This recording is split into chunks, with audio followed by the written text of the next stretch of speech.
சென்னை எழும்பூர் ராஜரத்னம் மைதானம் அருகே பல்வேறு மாநில மற்றும் மத்திய தொழிற்சங்கங்கள் இணைந்து போராட்டத்தில் ஈடுபட்டனர். இந்த போராட்டம் குறித்து மின்சாரத்துறை தொழிற்சங்கத்தின் பொதுச் செயலாளர் சேக்கிழாரிடம் நமது செய்தியாளர் லட்சுமணன் பழனி நடத்திய கலந்துரையாடலை தற்போது பார்க்கலாம். சென்னை எழும்பூர் ராஜரத்னம் மைதானம் அருகே மத்திய மற்றும் மாநில தொழிற்சங்கங்கள் பல்வேறு கோரிக்கைகள் வைத்து போராட்டத்தில் ஈடுபட்டு வருகின்றனர். அந்த வகையில் தமிழ்நாடு மின்சார வாரியத்தின் சங்கத்தின் பொதுச் செயலாளர் நம்மிடம் இருக்கிறார். அவரிடம் கேட்டு தெரிஞ்சுக்கொள்ளலாம். சார் வணக்கம். பல்வேறு கட்டங்களாக போராட்டம் நடத்திட்டு வரீங்க. இப்போ அடுத்த கட்டமாக இப்போ பல்வேறு தொழிற்சங்கங்கள் இணைந்து போராட்டங்கள் நடத்திட்டு வரீங்க. என்ன காரணம் சார் இந்த போராட்டத்துக்கான காரணம்? முதல்ல மத்திய அரசு தொழிலாளர் நல சட்டங்களை 29 சட்டங்களை 4 சட்ட தொகுப்புகளாக மாற்றி கடந்த 21ஆம் தேதி உத்தரவிட்டிருக்கிறார்கள். உடனடியாக அமலுக்கு வருகிறது என்று.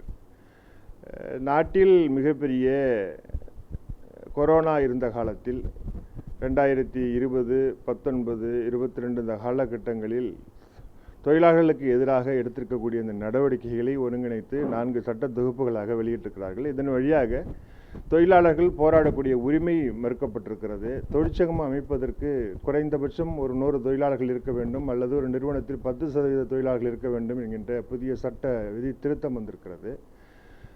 தொழிலாளர்கள் போராடுகின்ற பொழுது வேலைநிறுத்த அறிக்கை கொடுப்பதற்கு இப்போது 15 தினங்கள் முன்னதாக அறிவிக்கலாம் என்றிருக்கிறது. 60 தினங்களுக்கு முன்னதாக அறிவிக்க வேண்டிய ஒரு அவசியம் இருப்பதாக அந்த சட்ட திருத்தம் கூறுகிறது.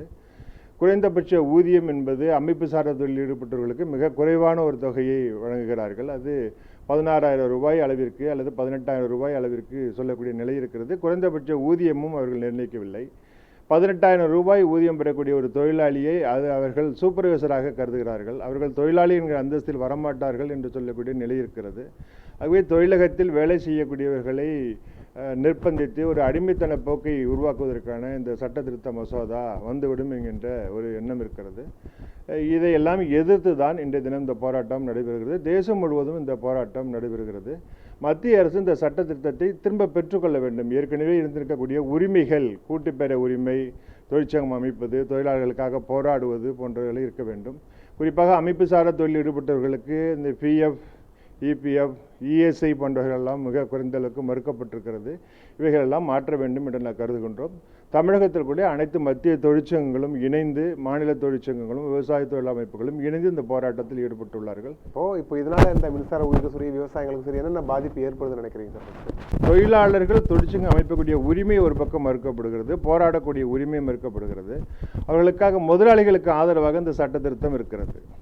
இப்போது சாதாரணமாக எல்லா தொழில்களையும் நிரந்தர பணிகளை பூர்த்தி செய்யாமல் ஒப்பந்த அடிப்படையில் தொழிலாளர்களை வைத்துக்கொண்டு நிறுவனங்கள் நடத்த வேண்டும் என்கின்ற ஒரு நிலை வருகிறது. அப்போ அது முதலாளிகளுக்கு சாதகமாக போகிறது. இதற்கு முன்னர் ஒரு 20 தொழிலாளர்கள் ஒப்பந்த தொழிலாளர்கள் இருக்கிறார்கள் என்றால் அதை அனுமதி பெற வேண்டும் என்று இருந்தது. இப்போது 50 ஒப்பந்த தொழிலாளர்களுக்கும் அனுமதி இல்லாமல் அவர்கள் வைத்துக் கொள்ளலாம் என்கிறார்கள்.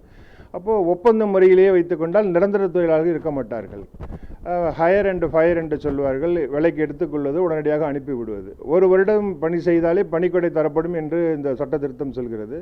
பணிக்கொடை என்பது பல ஆண்டுகள் பணியாற்றி ஓய்வு பெற்றவர்களுக்கு அல்லது இறப்பவர்களுக்கு கொடுக்கக்கூடியது ஒன்று. ஒரு வருடத்திலேயே பணிக்கொடை தருகிறேன் என்று சொன்னால் வேலையே இல்லை, வேலை காலி இல்லை, வீட்டுக்கு நீ போக வேண்டும் என்று சொல்லக்கூடிய நிலை வந்துவிடும் என்கின்ற ஒரு அபாயம் இருக்கிறது.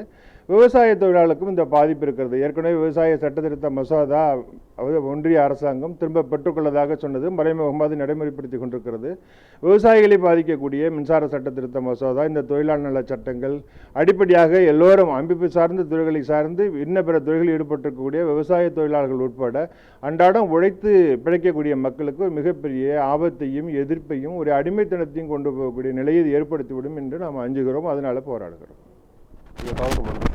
குறிப்பாக இந்த பொதுச் செயலாளர்களின் கருத்தாக என்னவென்று பார்த்தால், இந்த பணியாளர்கள் நிரந்தரமாக பணியிடங்களை வழங்க வேண்டும் எனவும் ஒப்பந்த முறையில் பணியிடங்களை வழங்கக்கூடாது என கோரிக்கையை முன்வைத்துள்ளனர். இதனால் தொடர்ந்து காலி பணியிடங்களை நிரப்ப வேண்டும் எனவும் ஒரு கோரிக்கை எழுந்துதான் இந்த போராட்டமானது நடைபெற்று வருவதாகவும் கூறப்படுகிறது. நியூஸ் 7 தமிழ் செய்திகளுக்காக ஒளிப்பதிவாளர் விக்ரமனுடன் செய்தியாளர் லட்சுமணன் பழனி, சென்னை.